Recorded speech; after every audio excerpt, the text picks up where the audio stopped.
जी, स्वागत है एक बार फिर से आप सभी का इंडिया टैक्स चैनल पर।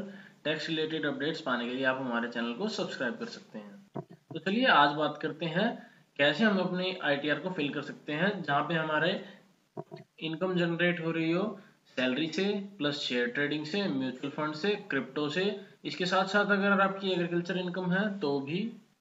तो इन सभी चीजों को आईटीआर में फिल करने के लिए मैं आपको बता दूं, आपको आईटीआर 2 फॉर्म को सिलेक्ट करना होता है। ये उसी के लिए प्रेफर की गई हैं। यहाँ एक छोटा सा नोट मैं आपको दे देना चाहता हूँ, अगर आपने इंट्राडे कर रखा है शेयर्स में तो आपको आईटीआर 2 फॉर्म नहीं भरना है, आपको आईटीआर 3 फॉर्म भरना है। फिलहाल हम आईटीआर 2 फॉर्म के बारे में बात करेंगे। Salary, share trading, short term, long term, mutual funds, crypto, इनके बारे में बात करें। तो चलिए चलते हैं इनकम टैक्स के पोर्टल पे। तो यहाँ आ गए हम इनकम टैक्स के पोर्टल पे। यहाँ आप अपने आप को एक बार लॉग इन कर लीजिए। यहाँ आप अपना पैन नंबर डाल लीजिए, यहाँ करेंगे कंटिन्यू पे क्लिक, यहाँ पे पासवर्ड डालिए और लॉगिन कर लीजिए। यहाँ मैं कर चुका हूँ अपने इनकम टैक्स पोर्टल पे लॉगिन। अब मुझे सबसे पहला स्टेप क्या करना है, अपने पास ये तीनों चीजें मुझे अवेलेबल चाहिए। फॉर्म 16 मेरे पास होना चाहिए, जहाँ से मेरी सैलरी आ रही है वहां से, और उसके बाद मेरे पास डीमेट अकाउंट स्टेटमेंट होनी चाहिए, P&L, जिसमें से हम देखेंगे हमें कितना प्रॉफिट हुआ, कितना लॉस हुआ पूरे साल में, शेयर से, म्यूचुअल फंड से। एंड इसके बाद AIS फॉर्म को हमें चेक करना होगा इनकम टैक्स के पोर्टल पे। ये AIS form most important form है, इसे आईटीआर फिल करने से पहले जरूर चेक कर लें। मैं आपको लेके चलता हूँ इनकम टैक्स के पोर्टल पे। आप लेके चलते हैं आपको AIS फॉर्म पे। यहाँ आ जाएंगे हम सर्विसेज टैब में। सर्विसेज टैब में जाने के बाद हम यहाँ नीचे आ जाएंगे एनुअल इंफॉर्मेशन स्टेटमेंट। इस पे हम क्लिक करेंगे। जैसे ही हम इस पे क्लिक करेंगे हमारा AIS फॉर्म खुल जाएगा। इस फॉर्म को चेक करने के लिए आपने सबसे पहले क्या करना होगा, यहाँ AIS पे क्लिक। अब उसके बाद हम इसमें अपनी सारी इन्फॉर्मेशन चेक करेंगे कि सही है या नहीं। इसमें हमारी टोटली इन्फॉर्मेशन आ जाएगी, हमारी जहां जहां से भी इनकम हो रही होगी। तो यहाँ देखिए मेरा यहाँ पर सैलरी आ चुकी है, सेविंग बैंक का इंटरेस्ट आ चुका है, इंटरेस्ट फ्रॉम डिपॉजिट मेरी एफडी से जो मेरा इंटरेस्ट आ रहा है वो आ चुका है, and sale of securities and unit of mutual fund, जो हमारे कुछ शेयर सेल परचेज किए थे उसकी भी इंफॉर्मेशन यहाँ आ चुकी है। आप एक बार सारी इन्फॉर्मेशन को कंफर्म कर लें कि ये सही है या नहीं। जैसे ही आप इसको कंफर्म कर लेंगे उसके बाद हम चलेंगे इनकम टैक्स के पोर्टल पे वापस। तो अब हम इस सारे डाटा को अपनी आईटीआर में फिल करना सीखेंगे। तो चलते हैं इनकम टैक्स के पोर्टल पे। यहाँ आने के बाद आ जाइए आप e file and then income tax returns and then file income tax return. जैसे आप फाइल इनकम टैक्स रिटर्न में आ जाएंगे, यहाँ आपको सिलेक्ट करना होगा असेसमेंट ईयर। असेसमेंट ईयर हम यहाँ चूज करेंगे 22-23, क्योंकि हम रिटर्न भर रहे हैं आईटीआर फाइनेंशियल ईयर 21-22 की। असेसमेंट ईयर एक साल आगे होता है। यहाँ हम ऑनलाइन पे चूज करेंगे, यहाँ करेंगे continue, then start new filing. अब यहाँ पे आपको चूज करना है आईटीआर फॉर्म। तो मैंने आपको पहले ही बता दिया, आपको आईटीआर 2 फॉर्म चूज करना है शेयर ट्रेडिंग के लिए। इंट्राडे के लिए ध्यान रखिए आपको आईटीआर 3 फॉर्म चूज करना है और उसमें ऐसे ही डिटेल फाइल करनी है। आईटीआर 2 फॉर्म आप चूज नहीं कर सकते इंट्राडे के लिए।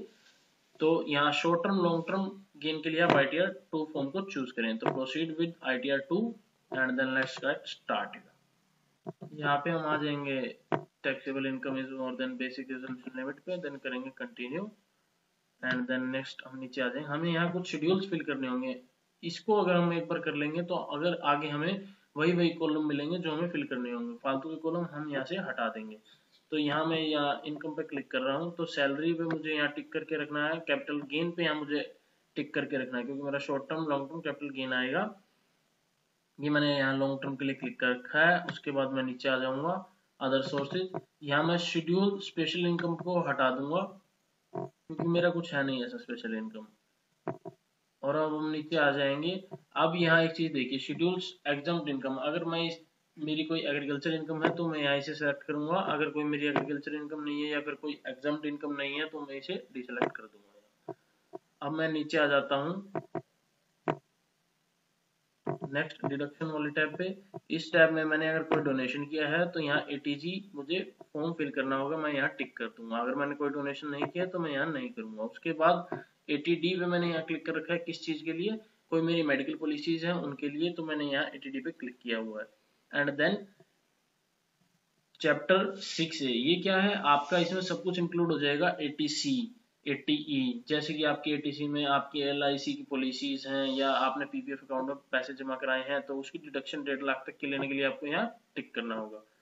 देन नेक्स्ट स्टेप पे आ जाएंगे, टैक्स स्टेप पे। अब इसमें हमने जो हमारी डिटेल्स डली हुई है इन्हें हमें क्लिक करके चलना है। अगर हमें कुछ टीसीएस कटा है या नहीं कटा है तो उसे मैं अनटिक कर दूंगा या ठीक है। और उसके बाद हम नेक्स्ट स्टेप पे आ जाएंगे अदर्स में। अदर्स में मेरी सारी ये चीजें आएंगी, carry forward losses, and then मैं इन सबको टिक करके कंटिन्यू कर लूंगा। कंटिन्यू करने के बाद मेरे पास कुछ ऐसा ऑप्शन आ जाएगा, are you opting for new tax regime under section 115 BAC. ये क्या चीज है? न्यू टैक्स रिजीम में हमें टैक्स रेट्स कम मिलते हैं, ओल्ड टैक्स रिजीम में हमें टैक्स रेट्स ज्यादा मिलते हैं। पर एक ध्यान देने वाली चीज है कि डिडक्शंस हमें ओल्ड टैक्स रिजीम में ही मिलती हैं ज्यादा, और न्यू टैक्स रिजीम में हमें डिडक्शन नहीं मिलती हैं ज्यादा। जैसे कि एटीसी न्यू टैक्स रिजीम में नहीं मिलेगी, हमें ओल्ड टैक्स रिजीम में ही मिलेगी। तो आपको जिसमें फायदा हो आप उसी को चूज करें। इसके लिए भी मैंने एक पर्टिकुलर वीडियो बना रखी है, उसे मैं आई बटन पर लिंक कर दूंगा, उससे पहले आप इसे देख सकते हैं। यहाँ करेंगे हम कंटिन्यू। कंटिन्यू करने के बाद यहाँ पे मुझे ये कुछ क्वेश्चंस पूछेगा, इनके मुझे यस नो करना होगा अपने हिसाब से, जैसे जैसे मुझे डिडक्शंस क्लेम करनी है। तो यहाँ मैं नो करके चल रहा हूँ, मेरा इनमें से कुछ नहीं है, एचआरए मेरा नहीं है तो मैंने यहाँ नो कर दिया। अगर आपका एचआरए है तो आप यहाँ यस करके अमाउंट डाल सकते हैं जितनी आप एचआरए क्लेम करते हैं आपके फॉर्म 16 के हिसाब से।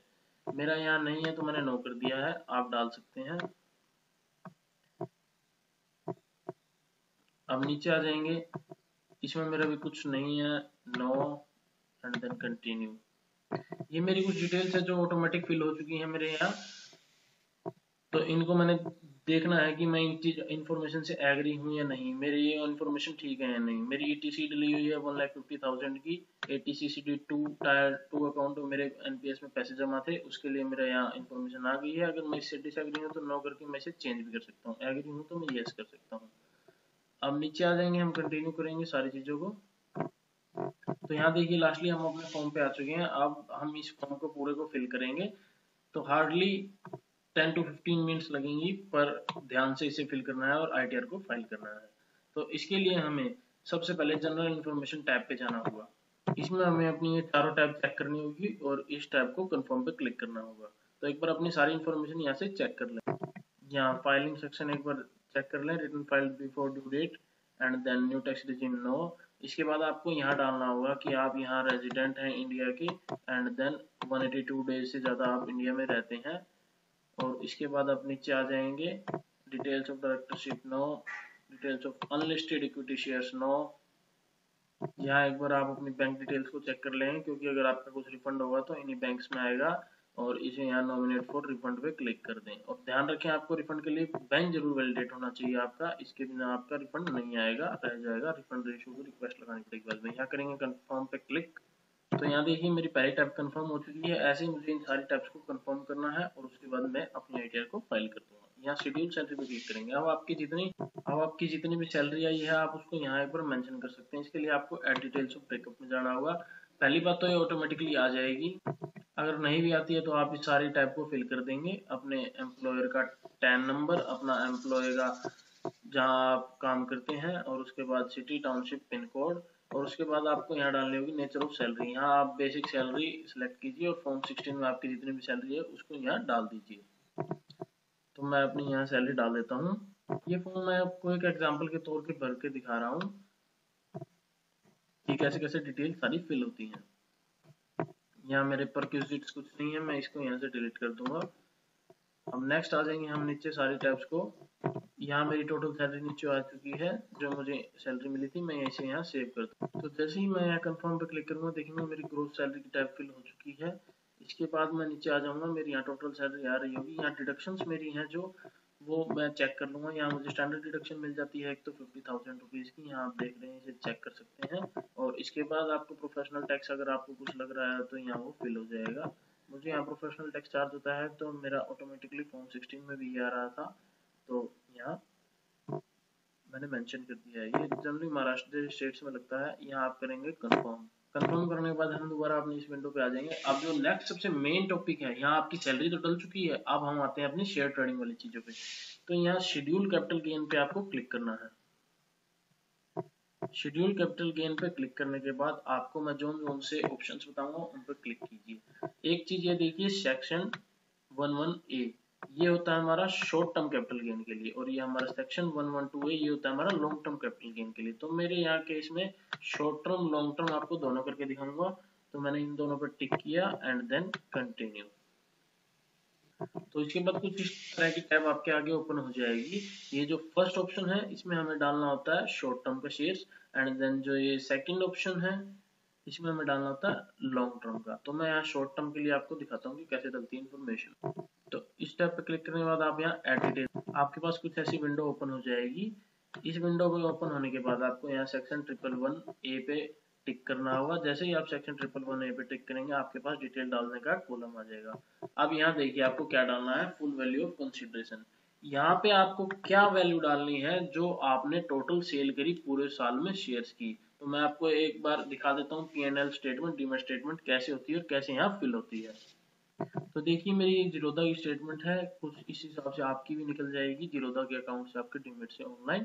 तो आपकी यहाँ सारी वैल्यूज आ जाएंगी, आपने कितनी बाय करे शेयर्स, कितने आपने कितने रेट में उन्हें सेल किया और कितना आपको प्रॉफिट जनरेट हुआ उनसे, ये सारी आपकी इंफॉर्मेशन आ जाएगी आपकी डीमेट स्टेटमेंट से, जैसे कि मेरी आ चुकी है। अब मुझे यहाँ क्या डालना है, total sale value. Full value of consideration में क्या डलेगा, टोटल सेल वैल्यू, आपने कितने के शेयर पूरे साल में बेचे। तो मेरा यहाँ टोटल आ चुका है 104805। तो इसे एक बार एंटर कर दे तो यहाँ डलेगा 104805, मतलब कि आपने पूरे साल में कितने शेयर बेचे थे। यहाँ पे आप इसे डाल देंगे एंड देन आप उसके बाद क्या करेंगे, आपने टोटल पूरे साल में कितने शेयर खरीदे थे। यहाँ cost of acquisition without indexation ये डलेगा कि आपने पूरे साल में कितने के शेयर खरीदे थे। तो इसे भी अपनी स्टेटमेंट चेक करके यहाँ तो यहाँ स्टेटमेंट में जाएंगे और देखेंगे आपकी बाई वैल्यू आ रही है पूरे साल की, आपने जितने के शेयर खरीदे हैं, ये मेरा टोटल है, इसे मैं वहाँ पोस्ट कर दूंगा। तो यहाँ मैंने इसे एंटर कर दिया है। अब इसके बाद देखेंगे कि मुझे अपना जो कैपिटल गेन था शॉर्ट टर्म वो दिख चुका है, यहाँ ऑटोमेटिकली कैलकुलेट हो जाएगा। अब इसके बाद अगर आपके कुछ ब्रोकरेज चार्जेस थे वो भी आपके स्टेटमेंट में ही मेंशन है, तो आप expenditure Holi and exclusively in connection with transfer इस कॉलम में डाल सकते हैं। मान लीजिए मेरे यहाँ पर चार्ज थे 455, तो मेरा यहाँ ब्रोकरेज चार्जेस मैंने एंटर कर दिया है, तो मेरा प्रॉफिट यहाँ ये बन चुका है। इससे पहले आप यहाँ देख लीजिए कि मेरा जो शेयर का प्रॉफिट था ये मैच हो जाना चाहिए मेरे डीमेट अकाउंट की स्टेटमेंट से। तो यहाँ देखिए मेरा ये प्रॉफिट बन चुका है, अब मैं इसे अपनी स्टेटमेंट से मैच करूंगा। यहाँ देख सकते हैं आप मेरा नेट प्रॉफिट था जो पूरे साल का, वो मेरा ये निकल रहा था, जो कि मेरा सेम उससे टैली हो चुका है। यहाँ पे भी आप देख सकते हैं जो हमारी इक्विटी टैब की मेरी जो स्टेटमेंट है इसमें शॉर्ट टर्म प्रॉफिट मेंशन है, जो कि मेरा बिल्कुल टैली हो चुका है। तो इसका मतलब आपकी इन्फॉर्मेशन बिल्कुल करेक्ट है और आप इसे आगे मूव ऑन कर सकते हैं। मेरी यहाँ इन्फॉर्मेशन सारी करेक्ट हो गई है, मैं इसे ऐड करके सेव कर दूंगा। तो जैसे ही मैं ऐड पे क्लिक करूंगा ये मेरी इन्फॉर्मेशन सेव हो जाएगी। यहाँ देखिए STCG मेरा आ चुका है, शॉर्ट टर्म कैपिटल गेन 7883। अब हम इसे नीचे आके यहाँ कर देंगे कंफर्म और चलेंगे नेक्स्ट लॉन्ग टर्म की टैब पे। इससे पहले मैं आपको एक और बात बता देना चाहता हूँ, information about accrual recipient capital gain. यहाँ पे जो हमें एंटर करनी है वैल्यू, वो हमें क्वार्टर वाइज एंटर करनी है कि हमें किस क्वार्टर में कितना प्रॉफिट हुआ। आप इसे जनरली किसी एक क्वार्टर में टोटल प्रॉफिट को डाल सकते हैं। और उसके बाद हम नीचे आ जाएंगे, मैं मोस्ट प्रोबेबली लास्ट क्वार्टर में डाल देता हूँ 16 मार्च से आगे वाला। तो अब मैं इसे यहाँ कंफर्म पे क्लिक कर दूंगा, मेरा प्रॉफिट यहाँ मेंशन करके। इससे बिना आपको वैलिडेशन करने में एरर आ जाएंगे, तो यहाँ इसे जरूर मेंशन कर दें और नीचे आ जाएंगे एंड देन कंफर्म पे क्लिक कर लेंगे। यहाँ हमारा शॉर्ट टर्म का काम पूरा हो चुका है। अब हम वापस बाहर अपने टैब्स पे आ जाएंगे और यहाँ देखेंगे शेड्यूल 112A। ये शेड्यूल 112A क्या है, ये हमारा था लॉन्ग टर्म के लिए। तो हम यहाँ लॉन्ग टर्म, यहाँ देखिए कुछ ऐसा हमारी विंडो खुल जाएगी इस ऑप्शन को क्लिक करने के बाद। अब ये चीज होती है download CSV template, upload CSV template. ये क्या चीज होती है ये भी मैं आपको एक बार बता देता हूँ। जैसे ही आप यहाँ डाउनलोड CSV टेम्पलेट पे क्लिक करेंगे तो यहाँ पे हमारी जो ये टेम्पलेट मिल जाती है, यहाँ हमें सारे अपना शेयर्स का डाटा फिल करना होता है। तो इसको सारे को शेयर्स डाटा को फिल करके हमें वापस अपलोड करना होता है। इनकम टैक्स के पोर्टल पे हमारी ये सारी इंफॉर्मेशन डल जाती है। अब एक बात मैं आपको बता देना चाहता हूँ, आप इस टेम्पलेट का मोस्ट प्रोबेबली तभी यूज करें जब आपके शेयर्स 2018 से पहले के हो खरीदे हुए लॉन्ग टर्म के। अब यहाँ देखिए आफ्टर अगर 2018 आपने परचेज किया है, सबसे पहले ये ऑप्शन वही मांगेगा ऑन और बिफोर 31 जनवरी 2018 आफ्टर 31 जनवरी 2018। अगर आपके आफ्टर 31 जनवरी 2018 की परचेज है तो आप यहाँ इस ऑप्शन पर क्लिक करेंगे। बहुत सा डाटा ये आपसे मांगना बंद कर देगा। ISIN कोड ये अपने आप फिल कर लेगा, नेम ऑफ शेयर यूनिट अपने आप डाल लेगा। आपको कॉस्ट ऑफ एक्विजिशन बतानी होगी, यहाँ दोबारा आपको वही डालनी होगी जो आपकी परचेज की है अपने पूरे साल में शेयर। यहाँ ध्यान रखिए आपको लॉन्ग टर्म का डाटा डालना है। तो लॉन्ग टर्म में मान लीजिए मैंने 5 लाख के शेयर यहाँ टोटल साल में खरीदे थे, और उसके बाद मैं फुल वैल्यू ऑफ कंसिडरेशन डाल रहा हूँ यहाँ कि मैंने इसे बेच दिया है 5,20,000। तो यहाँ देखिए मेरा कंफर्म कर दूंगा मैं। इस पे मेरी कुछ ब्रोकरेज चार्जेस हैं तो मैंने यहाँ 1,000 रुपीज डाल दी। इसे करने के बाद मैं यहाँ ऐड पे क्लिक कर दूंगा। तो यहाँ देखिए मेरी कुछ इस तरह से वैल्यू यहाँ ऐड हो चुकी है, और इसके बाद मुझे अपना प्रॉफिट भी दिख जाएगा, लॉस भी दिख जाएगा कि मुझे कितना आया। इसे यहाँ देखिए बैलेंस में आप आखिर जाके चेक कर सकते हैं कि 19,000 का मेरा यहाँ प्रॉफिट बन चुका है। यहाँ एक बात मैं आपको ध्यान दिखाना चाहूंगा कि आपका जो लॉन्ग टर्म कैपिटल गेन है वो 1 लाख रुपए तक एग्जम्प्ट है। यहाँ देखिए long term capital gain up to 1 lakh आपका एग्जम्प्ट रहेगा, इस पे कोई टैक्स नहीं लगेगा। आफ्टर दैट 1 लाख के बाद जितनी भी अमाउंट आपने प्रॉफिट में काउंट होगी उसको ऊपर आपको 10% टैक्स पे करना होगा। अब इसके बाद हम शॉर्ट टर्म गेन का भी देख लेते हैं, टैक्सेबिलिटी क्या है। इसके ऊपर हमें सीधा सीधा 15% टैक्स देना होता है, क्योंकि ये हमारी फाइनेंशियल ईयर की इनकम में ही जुड़ जाता है। अब यहाँ एक और चीज भी है कि अगर मान लीजिए आपकी टोटल इनकम 5 लाख से नीचे रह जाती है इस ईयर में, तो आपको कोई भी टैक्स नहीं देना होगा। शॉर्ट टर्म गेन पे भी 5 लाख से ऊपर जाते ही आपको 15% टैक्स लग जाएगा शॉर्ट टर्म कैपिटल गेन पे। तो यहाँ इस इन्फॉर्मेशन को फिल करने के बाद आप नीचे कंफर्म पर क्लिक करेंगे और आपका लॉन्ग टर्म का भी काम यहाँ खत्म हो चुका है। तो यहाँ देखिए आपका लॉन्ग टर्म का भी डाटा फिल हो चुका है। अब मैं आता हूँ schedule income from other sources. मेरे कुछ अदर सोर्सेज से भी इनकम है, जैसे सेविंग का मैंने ब्याज FD का ब्याज लिया है, सेविंग का लिया है, FD interest, saving interest and income tax के रिफंड का भी इंटरेस्ट हो सकता है। तो यहाँ इस पे क्लिक करेंगे। ये मेरी कुछ डिटेल्स है जो ऑटोमेटिक फिल आ रही हैं। ये मेरा बैंक का इंटरेस्ट है सेविंग का, तो यहाँ ऑटोमेटिक फिल हो चुका है। आप यहाँ शो डिटेल्स करके इसे चेक कर सकते हैं। तो मेरे यहाँ सेविंग के इंटरेस्ट हैं तो ये यहाँ ऑटोमेटिकली मेंशन हो चुके हैं। आप इसे एक बार अपनी बैंक के इंटरेस्ट से इंटरेस्ट सर्टिफिकेट से जरूर वेरीफाई कर लें कि ये बिल्कुल सही है या नहीं। मेरे केस में ये ठीक है तो मैंने इन्हें कंफर्म कर दिया है और मैं इसे यहाँ कंफर्म कर दूंगा। अब एक और चीज मैं आपको यहाँ बता देना चाहता हूँ, अगर आपको डिविडेंड मिला है शेयर्स के ऊपर तो आप यहाँ उसको जरूर शो कर सकते हैं। तो उसके लिए आपको क्या करना होगा, यहाँ नीचे आ जाएंगे, ऐड अनदर पर क्लिक करेंगे, यहाँ सेलेक्ट करेंगे डिविडेंड ग्रोस। अब यहाँ पे डिविडेंड में आप यहाँ लिख देंगे कितना आपको डिविडेंड मिला। मान लीजिए मुझे 100 डिविडेंड मिला था शेयर से इस साल में, तो मैंने यहाँ इसे फिल कर दिया और ऐड कर दिया, तो मेरा डिविडेंड ऐड हो जाएगा। तो यहाँ देखिए मेरा यहाँ डिविडेंड भी ऐड हो चुका है। अब इसके बाद मैं आपको एक मेन चीज जरूर बता देना चाहता हूँ। आपने जैसे वहाँ information about approval receipt of income from sources और शेयर्स के केस में भी डाली थी क्वार्टर वाइज, तो यहाँ पे भी आपको डालनी होगी। जैसे मेरा 100 रुपये डिविडेंड था तो मैं यहाँ 100 रुपये डाल दूंगा और उसके बाद आगे मूव ऑन करूंगा। इसके लिए मुझे यहाँ डालना होगा अपना, और नीचे आके यहाँ कंफर्म टैब पे क्लिक करना होगा। तो यहाँ देखिए मेरी जितनी भी टैब थी सारी कंफर्म हो चुकी है और मेरे हिसाब से बिल्कुल सही फिल हो चुकी हैं। इसके बाद मुझे नीचे आ जाना है।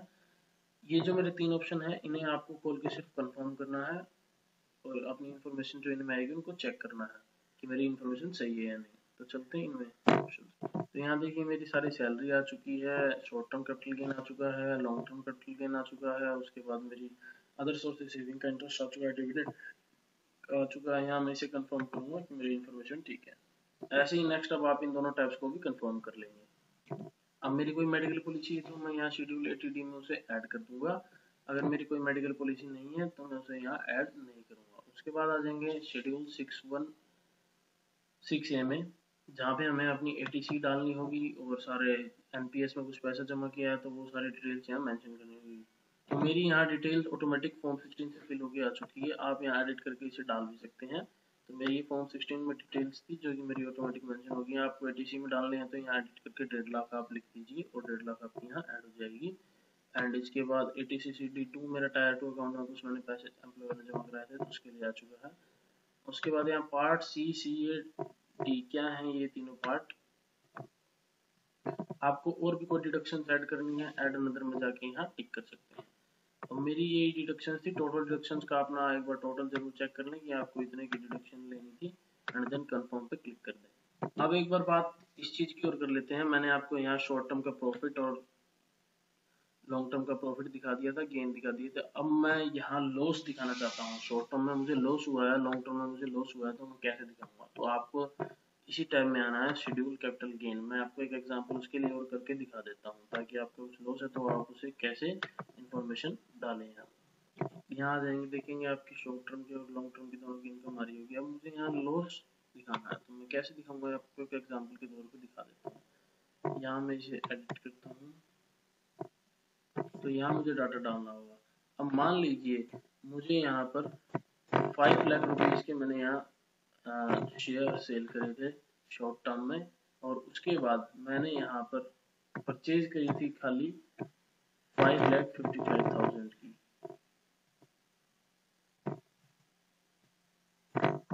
यहाँ देखिए मेरा ये लॉस ऑटो कैलकुलेट करके दे देगा मुझे। यहाँ देखिए -50,000 का मुझे लॉस हो चुका है। तो ऐसे ही आपका ये इनकम में आगे लॉस दिखाएगा। तो अब मैं अपनी यहाँ लॉस की कैलकुलेशन को देख सकता हूँ। ऐसे ही मुझे लॉन्ग टर्म में डालना है कि मैंने कितने का शेयर खरीदा था और कितने का सेल किया। मैं आपको एक बार यहाँ लॉन्ग टर्म में भी लॉस डाल के दिखा सकता हूँ, कैसे डालते हैं लॉन्ग टर्म में लॉस। यहाँ देखिए मुझे इस शेड्यूल में जाना होगा लॉन्ग टर्म में लॉस डालने के लिए। शेड्यूल 112 है जो हमारा लॉन्ग टर्म का है। यहाँ हम करेंगे ऐड अनदर पे क्लिक। और जैसे कि मुझे यहाँ लॉस हुआ है आफ्टर 31 जनवरी 2018 के बाद वाले शेयर्स में लॉन्ग टर्म में, तो मैं यहाँ कॉस्ट ऑफ एक्विजिशन डालूंगा। मान लीजिए मैंने यहाँ कोई शेयर 2 लाख रुपए के परचेज किए थे और मैंने उन्हें सेल कर दिया है, तो मेरा यहाँ 20,000 का लॉस सीधा सीधा आ जाएगा। और यहाँ ध्यान रखिए लॉस में भी आप यहाँ एक्सपेंडिचर डाल सकते हैं, ब्रोकरेज डाल सकते हैं। तो यहाँ देखेंगे आप मेरी यहाँ शेयर की डिटेल ऐड हो चुकी है और मुझे यहाँ लॉस -20,000 का शो होने लग गया है। तो ऐसे आप यहाँ लॉस बुक कर सकते हैं। चलेंगे कंफर्म टैब पे क्लिक करके। अब यहाँ नीचे आ जाएंगे। अब आप देखेंगे कि मैंने यहाँ पे कुछ कंप्यूटेशन ऑफ टोटल इनकम, अपनी सारी जो मेरी इनकम है उसकी कंप्यूटेशन एक बार मुझे चेक करनी है कि मेरी सारी इन्फॉर्मेशन बिल्कुल सही फिल हुई है या नहीं। तो यहाँ देखिए मेरी टोटल सैलरी है, एक बार चेक कर लीजिए। कैपिटल गेन आपका चेक कर लीजिए, और income from other sources, saving का इंटरेस्ट, डिविडेंड का इंटरेस्ट यहाँ चेक कर लीजिए। और उसके बाद यहाँ टोटल देख लीजिए, एंड देन आपको यहाँ आपकी डिडक्शंस दिख जाएंगी कितनी है, आप इसको यहाँ चेक कर लीजिए। एक बात मैं आपको बता दूं, यहाँ लॉन्ग टर्म का मैंने 20,000 का लॉस बुक किया था, इसको हम यहाँ पर सेट ऑफ नहीं कर सकते। ये कैरी फॉरवर्ड होता है नेक्स्ट ईयर के लिए। अगर आपको नेक्स्ट ईयर में लॉन्ग टर्म में प्रॉफिट आ जाएगा, मान लीजिए 40,000, तो यहाँ आगे उस साल में 20,000 एडजस्ट हो जाएगा और उसके बाद आप नेक्स्ट ईयर में इसका बेनिफिट ले सकते हैं। इस करंट ईयर में आपको इसका बेनिफिट नहीं मिलेगा। तो यहाँ मेरी डिटेल सारी ओके थी। मैं इसको यहाँ कंफर्म टैब पे क्लिक करता हूँ। कंफर्म टैब पे क्लिक करने के बाद हम अपने मोस्ट इंपोर्टेंट टैब पे आ जाते हैं, टैक्स पे, कि हमें कितना टैक्स पे करना था और हमारा कितना पे हो चुका है। तो यहाँ देखिए मेरी कुछ इन्फॉर्मेशन है कि मेरा इतना इतना टैक्स मेरे टैन नंबर पर कटा हुआ है, मेरे एम्प्लॉयर ने यहाँ टैक्स मेरा जमा कराया हुआ है। तो मेरी आप इस डिटेल को एक बार चेक कर लें बिल्कुल, कि आपका ये टैक्स यहाँ टोटल बिल्कुल सही दिखा रहा है कि नहीं। अगर ये बिल्कुल सही आपके फॉर्म 16 से मैच है तो आप आगे चल सकते हैं। और मैं यहाँ कंफर्म टैब पे क्लिक कर दूंगा। अगर आपने बैंक में भी आपका टैक्स काटा है तो यहाँ TDS 2 में आपका शो करेगा। यहाँ देखिए फॉर्म 16A, ये हमारा बैंक इशू करता है जब हमारा TDS काटता है बैंक हमारी FD के इंटरेस्ट पे या फिर सेविंग के इंटरेस्ट पे। तो यहाँ करेंगे हम कंफर्म पे क्लिक। अब मेरा कुछ और टैक्स बनता होगा इस इनकम पे, या फिर मुझे रिफंड मिलता होगा, तो मुझे इस लास्ट वाले टैब में पता लगेगा, computation of tax on total income. तो यहाँ देखिए मेरा जो टोटल टैक्स बनता है मेरी इनकम पे 39,079 बनता है।